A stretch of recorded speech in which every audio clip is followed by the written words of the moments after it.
Une météo favorable, des films à succès à l'affiche, et pourtant la fréquentation de ce multiplex n'est pas au beau fixe. Je vais faire le contrôle de votre passe sanitaire, madame, s'il vous plaît. Depuis la mise en place du précieux sésame il y a 6 jours, Et bonne la chance à vous, fréquentation a monsieur. chuté de 70%.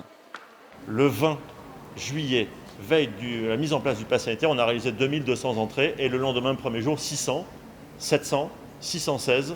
Le week-end était un peu particulier parce qu'il pleuvait, donc on a fait 1000 et 1200. Et voilà, on plafonne à 1200 entrées un dimanche par temps de pluie. C'est difficile à encaisser et il faut rester smile. Le sourire, les petits cinémas l'ont vraiment. Ceux qui ont choisi d'accueillir moins de 50 clients par salle sans exiger le passeport vaccinal à l'entrée. Avec l'instauration du pass sanitaire dans les autres cinémas, on a peut-être perdu certains clients qui veulent absolument aller dans des lieux où ils sont sûrs d'être avec d'autres vaccinés. Mais en comparaison, on a eu aussi de nouveaux clients qui viennent avec des amis qui n'ont pas encore de pass sanitaire ou eux-mêmes n'ont pas encore reçu leur deux doses. Donc en fait, on ne peut pas parler d'augmentation, mais on ne parle pas non plus de perte. C'est vraiment une stabilisation chez nous. Voilà, je vous en prie. Merci. Fermés pendant presque 6 mois, les cinémas ont connu un regain d'intérêt à leur réouverture en mai dernier. Ce directeur de multiplex imaginait alors d'autres solutions.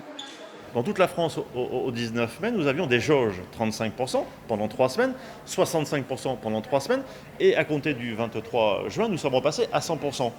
Est-ce qu'il n'aurait pas été préférable, mais il y a plein de possibilités, d'avoir une jauge à 50% peut-être, plutôt que ce pass sanitaire, qui en une semaine est difficile à mettre en place pour les activités de type cinéma, mais aussi centre de plein air, de loisirs.